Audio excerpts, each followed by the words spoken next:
that you might agree that Davidsbündlertänze is completely different from most of Balanchine's ballets, unless you would like to make a connection with another work. But I think since I interviewed Mr. Balanchine about it specifically, he did confirm that his inspiration was the love story of Clara, Schumann, and Schumann himself, and the music has to do with Schumann's fight against what he thought was a conspiracy of Philistines.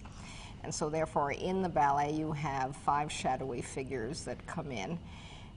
And I just wondered how much he told you about the ballet. First of all, let me answer you the first question. Yes, it was highly unusual work. I cannot refer to any other works, and it was late in his life. And it is very oddly, his health was not he was not in the best of form, but in his creativity was, I mean, in his heights. He never explained anything about the work. As a matter of fact, any work. But he never mentioned Clara Schumann or Schumann himself? It's funny, I read certain letters Schumann wrote. Yes. About her. We know that she was a famous pianist, and he was 46 years old when he went mad. Yes, that's right. And he, during his time, I believe, I read about it, maybe you know more than I do, but he had invented, or his imagination carried 2 major characteristics in his music. One is Eusebius, the more lyrical and tender characteristics in his music, and the other one is Florestan. It's a more passionate and stirring, you know, I don't. That's right. However, and it's funny, I see later on, I realized what I represent as Clara was this devotion to her husband, and we as muses of Balanchine, I see this parallel. I do think, though, when I asked him about that, he said, I want to be very clear that I didn't give one dancer the Florestan music and another one the other, that all the dancers have the 2 aspects of maybe Schumann's alter egos, so that it isn't that one is identified with one or the other. And the music is coded. It has a secret code dealing with who is Florestan and who is Eusebius. But he made a big point of saying that isn't corresponding to what the dancers do. But can we just go into a larger theme, and then I ask you at what point you discovered you were Clara? I think the ballet maybe has to do with, in a larger sense, you touched upon it, the role of the artist in society. Maybe he's alienated, and Balanchine said the shadowy figures are not just critics, but even Schumann's father-in-law, people who made life difficult for him. And at the end, when Schumann retreats into maybe a watery grave, what Balanchine told me was that he didn't want a real room. That's why he asked Ruben Terartunian to have curtains, and he had a castle in the background. Right. And his original idea was to have a flood, water pouring on stage, which he wanted to do with a movie, but he didn't do that. So it's a tragic ballet. When I asked him, did it have anything to do with his life, he said no. And he said, I want everybody to be clear that it's a classical ballet and all the movement is classical, except, I think, he didn't say this, yours. And he said, Karin is the actress. He said, the atmosphere comes from the lighting, the setting, and the composition, and the steps are all classical. Do you feel, although you're in heels and then you change to point shoes, that it is still for classical dancers, obviously? Obviously, you know, we always, it's every ballet, even if you have, I mean, there is no story. you know, and we done whatever Schumann intended or what was behind with his father. I don't think, not that Balanchine was totally aware of it, but it was not, it's not all about it's still a ballet. That's right, and dance. And he has a point, like a simple thing like walking in point shoes. It's difficult. Difficult. And what you don't were you have trying to tell them about walking just now in the rehearsal? It's like to get a special kind of walk, depends what you need. You have to almost caress the floor, glide, you know. Don't go up and bouncy or, you know. And toe shoe is very hard to get this feeling. And I mean, as you know, to see the first part we're doing, and it's just about this walking, that still that classical 2 steps in it, but and he always established something, Balanchine, when he started something, a style or a mood. Well, what did he tell you about you personally, about the different pas de deux that you had, and you have one of the 2 female solos. Right. Did he tell you anything? I have to disappoint you, he didn't. Right, but that's what's extraordinary, that the quality came through the dancers, because he knew his dancers. That's the brilliant, that is so wonderful, that he knew us so well, he knew us better than we knew ourselves. Mm-hmm. Did you and Adam Luders ever discuss together what you were doing? Neither. No. It was, you know what, there was like a silent understanding. I don't make it up one day in rehearsal when Ruben came and showed us the design for his costumes and set, which were wonderful, and Gordon, the pianist, was sitting there. And out of the middle of nowhere, Balanchine said, "It's going to be my last piece." And we all said, "Oh, what a bad joke, you know. I mean, this man is indestructible, you know, we will have him forever." And of course he did several pieces afterwards, but they were not in this major league. It's a major work, and I once asked him why he had never done a work like this before, and he said, "I didn't know how to do it before." And do you feel it summed up somehow his relationship to the company and maybe his life? I think so. Maybe he had the right dances, at the time. Also, I think what it requires, it's a little bit maturity.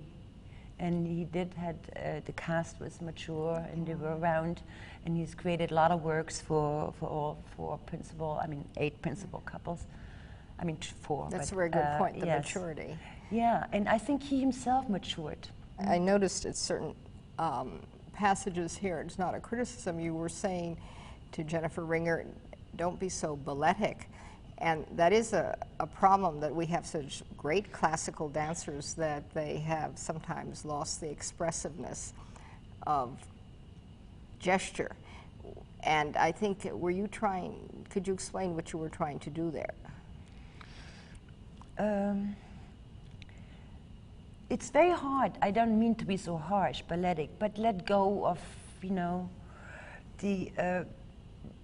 but usually classical dance things to be all the form. They keep form, right? And you know, I'm blessed. Although I was not a product of the school, but I had a very versatile upbringing. That's right. I did have to go modern dance, you know, like Mary Wigman was to Martha Graham equal, and jazz and acrobatics, and when he choreographed Cortège Hongrois, I was like, "Can you do Chardish?" I said, "Yes, I can." You had so the versatility really helped, and his works were so versatile and so inventive, you know. So in this ballet, which you always said is different, there is a difference in that sometimes the textbook form is not important. No. You have to break with it. I think you were just telling Charles a little, you made a very good remark. You said he's not mad, but disturbed. So he had to abstract the gesture without being literal. Yeah. And not look like a prince on stage either. Yeah, and overdoing, it doesn't help. It doesn't register, you know. Some people can do with minimal. You can produce much more impact. When he had these dancers come in those silhouetted costumes, Were you as a dancer shocked? I mean, it after was all, a little, I thought it was a little, I thought out of it, but like in any artist, there has to be some kind of a, if it's in paint or in, you know, it's that a little twist of something highly out of the norm, you know? well, that's what it And is. it was especially also kind of, not scary wasn't the word, but I said, oh, you know, these black figures, they have some kind of message there. There's a message. Why See, didn't you tell the figures who were the black figures? Anything? Nothing. You just do hold the feather in the books, and you come out. You know, or they had masks, you know.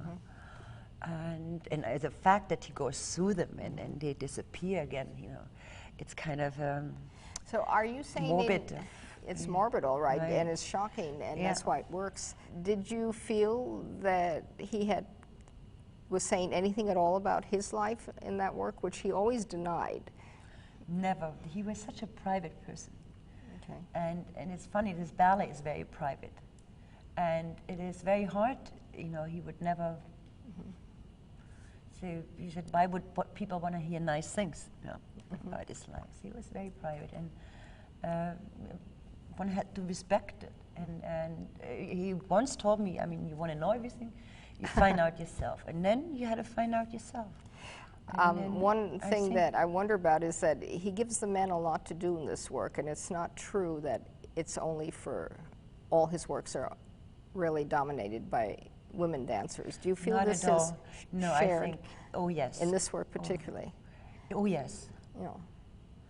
So would you say this work maybe has ingredients that we see throughout his career, certain themes, love, fate, Oh, definitely. but it stands apart? I think you bring extraordinary depth, as we just saw you demonstrate.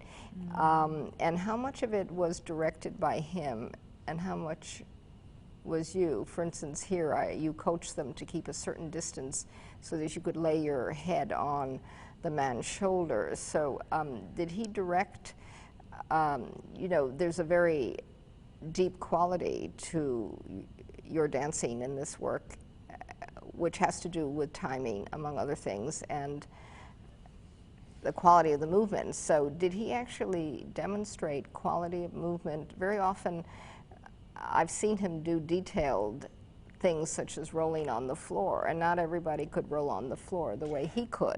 He was remarkable showing. I mean, unbelievable. And I was hoping that I didn't lose the details. I was really watching him like a hawk. But then, you know, it was wonderful with him. In certain works, he gave you a lot of freedom. Because we know he would do something with it without changing the choreography. I understand. You know, it's a very fine point there. And especially in this work, because he knew I would find my way. I just wondered if you could talk about how difficult some of the technique is and unusual in this ballet. It is unusual, and it's difficult because it's unusual.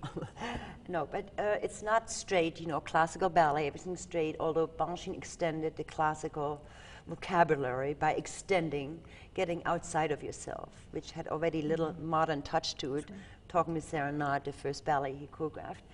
Now, this one is even a step further. I mean, one day, for example, he asked me, oh, I saw you do some turns and falling this way. Can you repeat it? Or which way do you want to fall? What is more natural to you? And meanwhile, he had my hands crossed. And that's that little pencil turn I do. And a lot of, we're so inventive, but they're all based on classical. Right, but he extends the you know, vocabulary. I mean, his feeling always was that you can't expand the vocabulary in class because you do the same class every day, but that it's the choreography that you bring back to class. So it was in the choreography that he would ask you to do something different. In class too, he did. Well, could you talk about that? Well, then? he educated us musically. I mean, he would make a little combination. And he said, okay, let's do it in 3/4. The same combination in 4/4. or whatever, you know, the same combination, and the emphasis starts to become different. And that's number one, that's the one thing, but also he invented incredible things. I mean, who would do a double tour, a turn to end up in Grand Plié? You know, also it's for the refinement on our technique. He worked in class, basically. But he would come up with unbelievable things. Was something you said once just now in the Who Cares, he saw you do something, was that the turn where you were falling? No, that was in this ballet, Davidsbündler. You know, the turns where she has a crossed arms and she falls. I see. You know, I mean, violin, for example. He said, can you do backbend? I said, yes. And he said, now what else can you do? How can you go? I said, I can do a twist. So the twist started. And he said, we're going to keep this. Backbend. And whenever you stage it, everyone has to do it. He just liked the idea, and it was syncopated musically too, so it worked well. In Who Cares, I used to have a big jump, and he had me do like from the pas de chat, plié en chassis, lunge. I mean, of course, it has a jazz elements in it, but I think that was unusual, and he would come up. I mean, it's not only, I've seen it on other dancers too, you know. In one of the duets, Jacques d'Amboise really pursued Suzanne. Did he tell Jacques anything, or just let Jacques be himself? To my knowledge, Anna, maybe Jacques had another relationship with Mr. B, who's been there longer. Maybe he explained something to Jacques, but not that I know of, you know. But, you know, I like the idea, maybe, that he didn't, after all, explain to us. Now, because yes, and why do you like that? Because it would have lost something. You really had to search yourself without being given everything. Forced, you know? Yeah, forced. Yeah. And you think and it's that so happened? impulsive. This work is so much, you know, and intimate that. So do you think it worked? What do you say? What do you see? Well, I think it's a masterpiece, but I remember the reaction when it was first done, that people were shocked. I mean, they may not say so now. They said, oh, it's so sentimental. He's pitying himself. How could he, who's the, you know, the Pope of neoclassical ballet, do this overly romantic work? And I think that that should be put into context. People did not like this ballet. Now, I don't think they'll say that today. Well, it's still, it's not a big crowd pleaser. I think it shocked people because it was, yes, it was more open in its feelings. And then, of course, later I found a quote from Caspar David Friedrich where it said that that feeling is the artist's law. In other words, feeling is allowed, and people were shocked that Balanchine would express feelings so openly. I think that's the problem. All his life, many times, was he criticized to be cold and impersonal. Mechanical, right? Yes. And then it came, and this is a proof of the pudding that he was not. Absolutely. And I find there is a lot of sophistication in the work. And I think people are not ready to admit to real feelings. Well, I think you're absolutely right. Which are, you know, on a surface, and I think this really is probably maybe embarrassing to people. That's exactly what it was. And you know, and you as a dancer, I felt very nude, very exposed. Very exposed. Very exposed. And it's, so that's, you know. Okay, that's an interesting aspect of your role. More than everybody else's role maybe there, but where did you feel exposed? Because you had to be so expressive. To show, so much the feeling, show feeling. Right. However, I do think, you know, he's somebody who had a very strong feeling about the past, which could be used for the present. It is basically a ballet also about an artist, Schumann, or himself.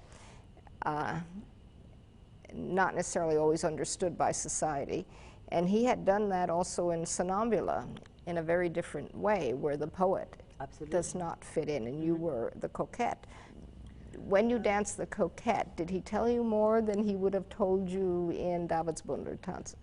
Balanchine was not even around when I learned it. So you were not coached? I, coached the steps, right? And of course, a little bit of, but again,